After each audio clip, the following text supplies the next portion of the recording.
오늘의 주요 뉴스입니다. 다음 주 밤하늘에는 수성을 제외한 6개 행성이 줄지어 뜨는 진귀한 천문 현상이 일어납니다.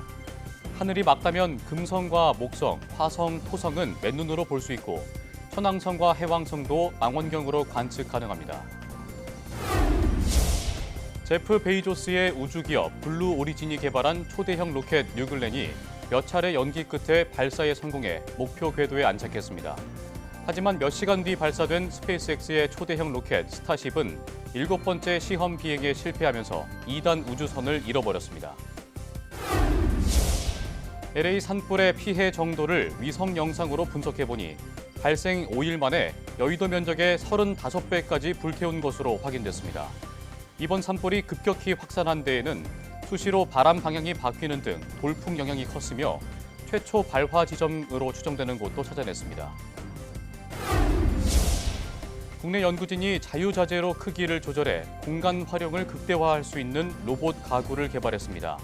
사용자의 의도를 파악하고 상황에 맞춰 크기와 모양을 바꾸는 건데 연구진은 앞으로 소재를 바꾸는 등 내구성을 높일 계획입니다. 여러분 안녕하십니까? 사이언스 투데이 시작합니다. 태양계 6개 행성이 줄지어 밤하늘에 뜨는 진귀한 천문 현상이 이달 중순 일어납니다. 행성 정렬, 행성 퍼레이드로 불리는 현상인데 전 세계에서 관측할 수 있습니다. 화면 보시겠습니다. 이번 행성 정렬에서는 우리가 발을 딛고 있는 지구와 태양보다 앞서 있는 수성을 제외한 6개의 행성이 뜹니다. 이들 행성은 태양이 하늘에서 이동하는 경로인 황도에 가깝게 위치하는 것으로 보입니다. 8개 행성의 공전 궤도면은 거의 같아서 지구의 공전 궤도면인 황도면에서 약 7도 이내에서 공전하기 때문입니다. 이는 46억 년 전 태양계 형성 당시 원시 행성계 원반에서 행성들이 만들어졌기 때문으로 풀이됩니다. 따라서 6개 행성의 위치를 연결하면 황도의 위치를 가늠할 수 있습니다. 하늘이 맑다면 금성과 목성, 화성과 토성은 맨눈으로 볼 수 있고요. 천왕성과 해왕성도 망원경을 통해 관측할 수 있습니다. 또 목성의 4대 위성과 토성의 고리도 망원경으로 확인해 볼 수 있습니다. 6개의 행성이 줄지어 떠 있는 모습, 즉 행성 정렬 현상은 오는 21일 전후 여러 날에 걸쳐 일어납니다. 국립과천과학관은 오는 25일 오후 6시 30분부터 2시간 반 동안 행성 정렬 특별 관측회를 개최할 예정인데요. 관측 체험은 현장 접수를 통해 누구나 참여할 수 있고 함께 열리는 대중 강연과 특별 도움 상영회는 사전 예약이 필요하니 과천과학관 홈페이지를 참고하시면 좋을 것 같습니다. 일론 머스크의 우주기업 스페이스X가 달 화성 탐사를 목표로 개발한 대형 로켓 스타쉽의 7번째 시험 비행에 실패했습니다. 스페이스X는 미 중부 시각 16일 오후 4시 37분 텍사스주 남부 보카치카 해변의 우주 발사 시설 스타베이스에서 스타쉽을 발사했지만 궤도 비행에는 실패했습니다. 스타쉽은 발사 후 예정대로 1단 로켓 부스터와 2단 우주선이 성공적으로 분리됐지만 2단 우주선이 로켓 부스터와 분리 뒤 통신이 두절돼 사라지면서 비행을 이어가지 못했습니다. 스페이스X 측은 비행 시작 뒤 8분 30초 만에 우주선과의 연락이 끊어진 것으로 보인다며 현재 우주선을 잃어버렸음을 확인할 수 있다고 밝혔습니다. 생중계를 맡은 엔지니어들은 우주선과 연락이 끊길 무렵에 우주선의 주된 엔진이 꺼지기 시작했다며 모든 데이터를 검토해 무슨 일이 일어나는지 정확히 파악하는 데 며칠이 더 걸릴 것으로 예상했습니다. 다만 우주선과 분리된 1단 로켓 부스터는 부드럽게 하강해 메카질라로 불리는 지상 발사탑의 공중 젓가락팔 장비에 안착했습니다. 아마존 창업자 제프 베이조스의 우주기업 블루 오리진이 개발한 대형 로켓 뉴글렌이 발사에 성공했습니다. 현지 시간 16일 새벽 2시 3분 미국 플로리다주 케이프 커네버럴에서 발사된 뉴글렌은 발사 13분 뒤 2단 로켓의 목표 궤도 진입에 성공했습니다. 하지만 대서양에 설치한 배에 착륙시켜 재활용할 계획이었던 1단 발사체는 파괴돼 회수에 실패했습니다. 뉴글레는 지난 10일 발사될 예정이었지만 날씨와 시스템 문제로 3차례 연기된 끝에 이날 발사됐습니다. 블루 오리진의 아리안 코넬은 안전하게 궤도에 진입하는 주요 목표를 달성했다라고 의미를 부여했습니다. 뉴글렌에는 블루 오리진이 자체 개발한 궤도 운반선 블루링이 탑재됐으며 이번 발사에서는 6시간 동안 통신 기능 등만 점검할 계획입니다. 뉴글렌은 높이 98m, 지름 7m의 2단 로켓으로 스페이스X의 주력 로켓인 팰컨 9보다는 크고 100m가 넘는 화성 우주선 스타쉽보다는 작습니다. 윤영빈 우주항공청장이 2월 말 국가우주위원회를 열고 우주 분야 로드맵을 공개하겠다고 말했습니다. 윤 청장은 17일 오전에 열린 항공우주인 신년 인사회에서 누리호 4차 발사와 발사체 개발, 미래항공기 개발, 위성 활용 등 전 영역에 걸친 민간 주도 우주항공 경제 기반을 조성할 계획이라고 밝혔습니다. 또 재사용 발사체 기술 개발과 항공 가스터빈 엔진 국산화 기술 개발 방안을 마련하고 세계 최초 L4 지점 우주 관측소 구축 사업도 체계적으로 기획해 독자적인 영역을 확보하는 등 우주항공의 저변을 확대해 나갈 것이라고 설명했습니다. 이번 항공우주인 신년 인사회는 항공우주협회와 항공우주학회가 공동 주최했고 윤 청장과 이용수 공군참모총장, 허희영 한국항공대 총장 등 산학연관 관계자 300여 명이 참석했습니다. 1인 가구가 늘어나면서 공간 활용에 대한 관심이 커지고 있는데요. 국내 연구진이 자유자재로 크기를 조절해 공간 활용을 극대화할 수 있는 로봇 가구 오봇을 개발했습니다. 임늘솔 기자가 보도합니다. 투명한 로봇이 다가옵니다. 사용자가 TV를 보기 위해 부엌에서 음료를 챙겨 거실로 움직이자 도움을 주기 위해 움직이는 겁니다. 이 로봇은 사용자 의도를 파악하고 필요한 모습으로 자동 변신하는 로봇 가구 오봇입니다. 오봇은 사용자가 늘어나면 상황에 맞춰 추가되거나 크기가 확대됩니다. 자유자재로 바뀌는 로봇 가구는 사용하지 않을 때 보관하기 쉬운 형태로 변신해서 공간의 효율성을 올려줍니다.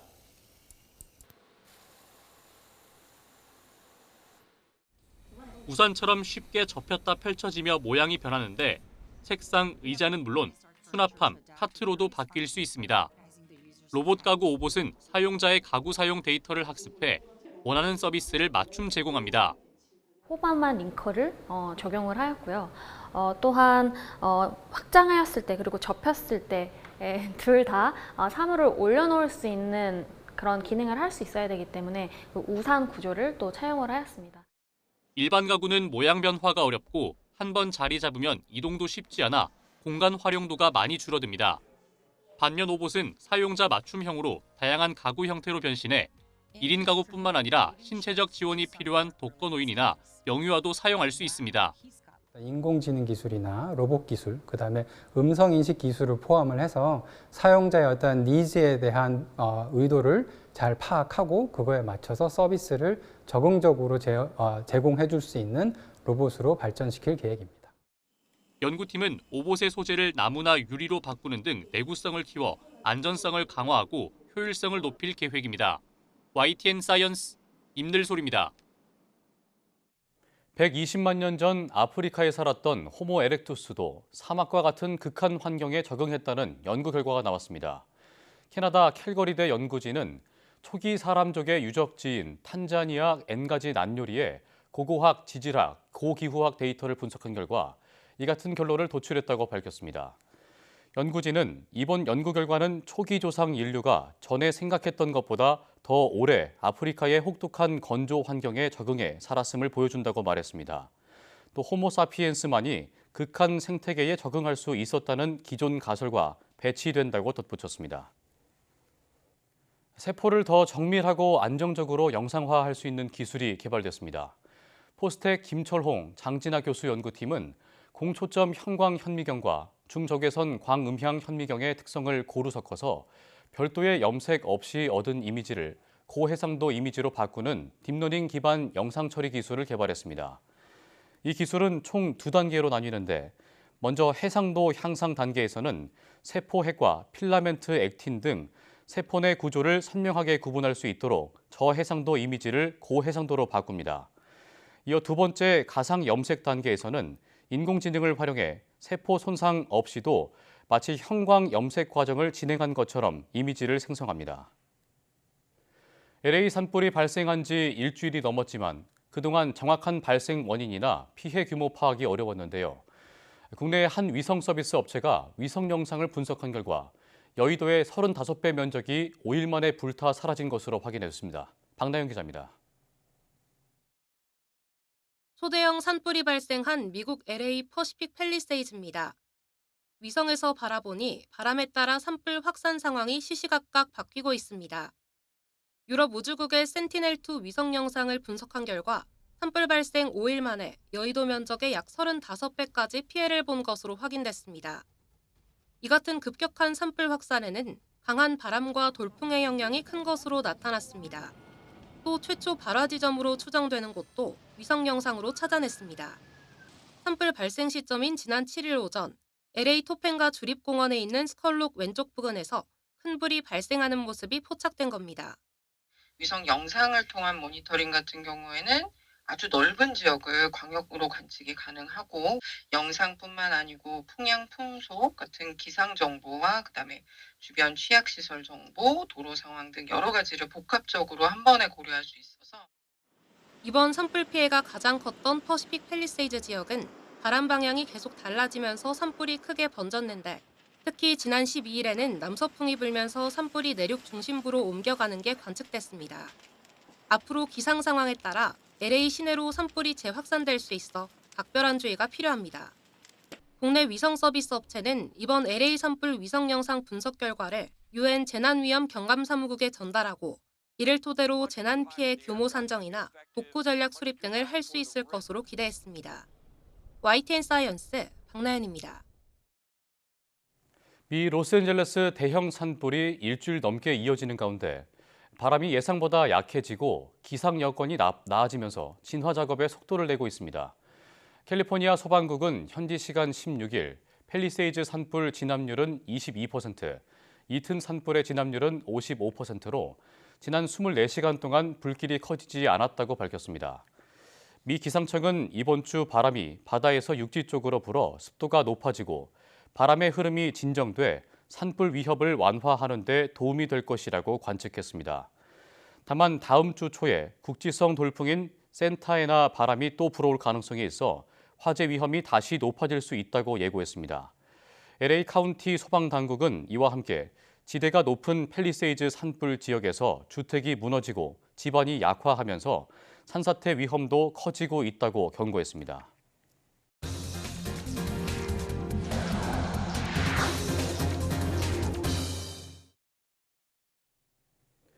국내 연구진이 스스로 학습하고 오류를 수정할 수 있는 뉴로모픽 반도체 칩을 개발했습니다. 카이스트 최신현, 윤영규 교수 공동연구팀은 인간의 뇌가 정보를 처리하는 방식과 유사한 맵리스터 기반 통합 시스템을 만들어 오류를 스스로 학습하고 수정할 수 있는 차세대 뉴로모픽 반도체 기반 초소형 컴퓨팅 칩을 개발했다고 밝혔습니다. 연구팀은 개발한 칩이 기존 뉴로모픽 소자에서 해결이 어려웠던 비이상적 특성에서 발생할 수 있는 오류를 스스로 학습, 수정할 수 있으며 칩을 이용하면 계산 능력의 정확도를 높일 수 있음을 입증했다고 설명했습니다. 또 스마트 보안 카메라부터 건강 데이터를 실시간으로 분석할 수 있는 의료기기까지 다양한 분야에 적용할 수 있다고 덧붙였습니다. 국내 연구진이 미국 에너지부 산하 아르곤 국립연구소와 반도체 기술 연구 협력에 나섭니다. 한국전자통신연구원은 미국 일리노이주 아르곤 국립연구소에서 반도체 기술 개발을 위한 상호 협력 체계를 구축하기로 합의했다고 밝혔습니다. 전자통신연구원과 아르곤 연구소는 이번 협력을 바탕으로 우주 환경에서 발생하는 고에너지 입자를 검출, 분석하기 위한 새로운 반도체 기술 개발에 힘을 모을 예정입니다. 앞서 아르곤 연구소는 지난 2023년부터 상보적 금속 산화물 반도체 IC가 집적된 실리콘 검출기 제작을 위해 전자통신연구원과 협력을 추진해 왔습니다. 국가물환경관리 정책 선진화를 위해 한국건설기술연구원과 국립환경과학원이 상호 협력하기로 했습니다. 두 기관은 17일 물환경 위기를 해결하기 위한 협의체 구성을 위해 양해각서를 체결했다고 밝혔습니다. 두 기관은 앞으로 지하수 하천 연계 관리를 위한 공동 연구와 연구 장비와 하천 실험센터 등의 시설 공동 활용, 유량 지하수 분야 국제 표준 등을 함께 추진합니다. 건설연은 하천 실험센터의 실증 연구와 지표수와 지하수의 통합 수문 해석 모형인 스왓K 등이 핵심 의제라며 상호 협력을 통해 국가 물 환경 관리의 선진화를 이룰 수 있을 것이라고 기대했습니다. 한국 수력 원자력이 체코 원전 수주의 최대 걸림돌이었었던 웨스팅하우스와 지식재산권 분쟁에 마침표를 찍었습니다. 구체적인 합의 내용은 공개되지 않았지만 오는 3월 예정된 체코 원전 최종 계약에는 청신호가 켜졌습니다. 최아영 기자가 보도합니다. 지난 2022년 체코 원전 수주 입찰에서 맞붙은 한국 수력 원자력과 프랑스 전력공사, 그리고 미국 웨스팅하우스. 그해 10월 웨스팅하우스는 한국형 수출 원전의 원천 기술은 자신들 것이라며 지식재산권 소송을 내고 수출에 제동을 걸었습니다. 이에 한수원은 국산화에 성공한 우리 기술이라며 독자 수출에 문제가 없다고 맞섰습니다. 지난 2년여 동안 이어진 이 분쟁이 마침내 종지부를 찍었습니다. 한수원과 한전은 웨스팅하우스와 분쟁을 종결하고 세계 원전 시장에서 협력하기로 합의했다고 밝혔습니다. 웨스팅하우스도 화해 합의가 이루어졌다며 미래 협력의 발판을 마련했다고 전했습니다. 오는 3월 체코 원전 최종 계약을 앞두고 최대 걸림돌이 사라지면서 최종 수주에도 청신호가 켜졌습니다. 다만 양측이 어떤 내용으로 합의했는지는 약속에 따라 비밀에 붙여졌습니다. 업계 안팎에선 한수원이 웨스팅하우스에 체코 원전 수출 로열티나 일감을 주는 방식으로 양보하고 향후 유럽과 중동 등 수출 시장을 배분하거나 공동 진출하는 방향으로 합의했을 것이란 관측이 나옵니다. 정확한 특실은 좀 따져봐야겠지만은 시장이 확대되고 있는 입장에서 길게 봤을 적에 중국과 러시아가 들어올 거에 대비해가지고 시장 지배력을 확대하는 데 있어서 도움이 될 것이고요. 결국 한수원이 불확실한 법적 분쟁 대신 웨스팅하우스와 협력해 해외 원전 수주에 적극적으로 나서겠다는 전략을 택한 것으로 보입니다. YTN 최아영입니다. 12.3 계엄 여파에 따른 고용 충격과 경제 심리 위축으로 경기 하방 압력이 증가하고 있다고 정부가 밝혔습니다. 기획재정부는 1월 경제 동향에서 최근 우리 경제는 대내외 불확실성 확대에 따른 경제 심리 위축 등으로 고용이 둔화하고 경기 하방 압력이 증가했다고 진단했습니다. 글로벌 경제는 전반적 회복세를 보이고 있으나 지정학적 리스크가 여전한 가운데 통상 환경 변화 가능성 등 불확실성이 증대했다고 평가했습니다. 이에 따라 정부는 경제관계장관회의를 컨트롤 타워로 삼고 관계기관이 공조해 올해 경제정책 방향 등을 속도감 있게 추진해서 경제를 최대한 안정적으로 관리하겠다고 밝혔습니다. 도널드 트럼프 미국 대통령 당선인 취임식이 이제 나흘 앞으로 다가왔습니다. 두 번째인 취임 연설 메시지와 취임 첫날부터 쏟아낼 행정명령 내용에 관심이 쏠리고 있습니다. 워싱턴 권준기 특파원입니다. 트럼프 당선인의 취임식이 열릴 미국 의회 앞은 지금 막바지 무대 설치 작업이 진행되고 있습니다. 영하 10도를 오가는 강추위 속에 취임 선서를 하게 될 트럼프는 곧바로 집권 2기 취임 연설에 나설 계획입니다. 통합의 메시지와 함께 새로운 미국의 황금 시대를 열겠다는 포부를 밝힐 것으로 예상됩니다. So we are at the beginning of a great, beautiful golden age of business. And I think we're also at a golden age of common sense. 4년 전엔 트럼프의 불참으로 생략됐던 전임 대통령 환송 행사가 이번엔 식순에 포함됐습니다. 트럼프는 의회에 마련된 대통령의 방에서 각종 행정명령에 서명하며 공식 직무수행에 첫 발을 뗍니다. 첫날에만 행정명령 100개를 쏟아내며 트럼프 시대로의 전환에 속도를 낼 것으로 알려졌습니다. 이후 군을 사열하며 미국의 군 통수권자가 바뀌었음을 확인한 뒤엔 의회에서 백악관까지 2.4km를 차와 도보로 이동하며 퍼레이드를 이어갈 계획입니다. 퍼레이드는 이곳 백악관 뒤편에서 마무리되고 트럼프 당선인은 지난 4년간 벼르던 백악관 재입성을 실현하게 됩니다. 취임식을 앞두고 워싱턴 시내에 쳐진 철제 펜스 길이만 48km. 대선 과정에서 2차례 암살 시도가 있었던 데다 반 트럼프 시위도 열릴 것으로 보여 어느 때보다 철저한 보안 조치가 내려졌습니다. More than 30 miles of anti-scale fence will be used for the inauguration. More than any other NSSE ever before. 트럼프 취임 첫날은 3차례 무도회로 마무리되고 다음 날 오전 국가 기도회로 공식 취임 행사가 모두 막을 내리게 됩니다. 워싱턴에서 YTN 권준기입니다. 트럼프 당선인의 대통령 취임식에 우리 재계에서는 누가 참석할까요? 말월하고 리조트 방문으로 화제를 모았던 신세계그룹 정용진 회장과 풍산그룹 류진 회장, SM그룹 우호현 회장, SPC그룹 허영인 회장, 쿠팡 김범석 의장과 형지 최준호 부회장이 초청장을 받았는데요. 취임식에 100만 달러를 기부한 현대차 정의선 회장은 취임식은 가지 않지만 비공개 회동을 추진하고 있는 것으로 알려졌습니다. 오동건 기자가 보도합니다. 트럼프 당선인의 대통령 취임식에 초청된 것으로 현재까지 알려진 우리 재계 인사는 류진 풍산그룹 회장과 SM 우호연 회장, 신세계 정용진 회장, SPC 허영인 회장, 형지 최준호 부회장, 쿠팡 김범석 의장입니다. 이른바 미국통 류진 회장은 미국 공화당 인사들과 매우 인연이 깊고 허영인 회장과 우호연 회장은 한미동맹 친선협회 추천으로 초청을 받았는데 친선협회 우연희 회장은 우호연 회장의 동생입니다. 쿠팡 김범석 의장과 형제 최준호 부회장도 참석합니다. 신세계 정용진 회장은 트럼프 당선인의 장남 트럼프 주니어와 가까운 사이로 취임식뿐 아니라 무도회까지 초청을 받았습니다. 와인 수입업체 등을 운영하는 베이스 김성집 회장도 트럼프 주니어와의 인연으로 무도회 가족까지 4명이 참석합니다. 보호무역주의와 미국 우선 정책을 강조해온 트럼프 당선인. 우리 기업 입장에선 이번 취임식이 트럼프 행정부의 기조를 파악하고 대응책을 마련할 중요한 기회입니다.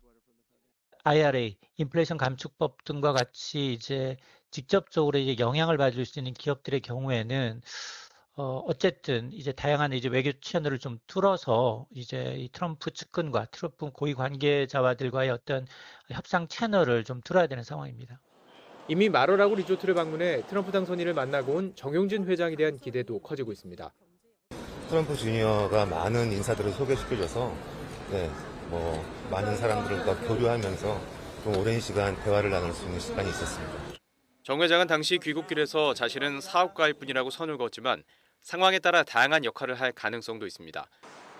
삼성과 SK, 현대차, LG 등 5대 그룹은 모두 초청장을 받지 못했습니다. 대신 현대차 그룹은 현지 법인을 통해 취임식에 100만 달러를 기부했습니다. 이미 같은 금액을 기부한 토요타와 GM 등 다른 완성차 업체들과 보폭을 맞추기 위해서라는 설명입니다. 취임식에 참석하지 않는 정의선 회장은 대신 트럼프 당선인과의 비공개 만남을 추진하고 있는 것으로 알려졌습니다. YTN 오동건입니다. 아픈 아이를 둘러업고 병원으로 뛰어오는 건 아마도 사람이든 동물이든 부모라면 다 똑같은 것 같은데요. 무슨 이야기인지 화면 함께 보시죠. 춥고 비가 오던 튀르키예 수도 이스탄불의 한 거리. 강아지를 입에 문 어미개가 나타납니다. 어미개가 멈춘 곳은 동물병원 앞인데요. 저체온증에 빠져 의식을 잃은 새끼를 병원으로 데리고 온 겁니다. 수의사가 발견해서 강아지를 안으로 데려와서 이리저리 살펴봅니다.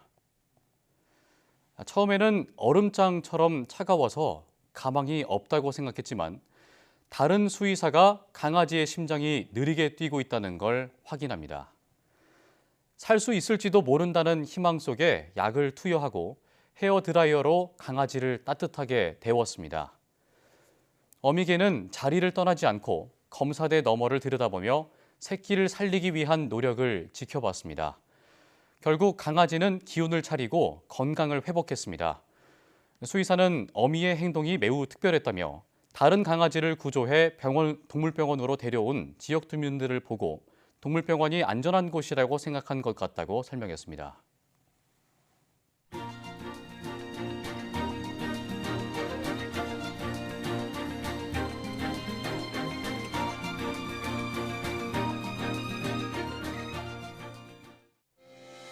이번 주말이 지나고 나면 트럼프 대통령 당선인의 취임식이 예정돼 있습니다.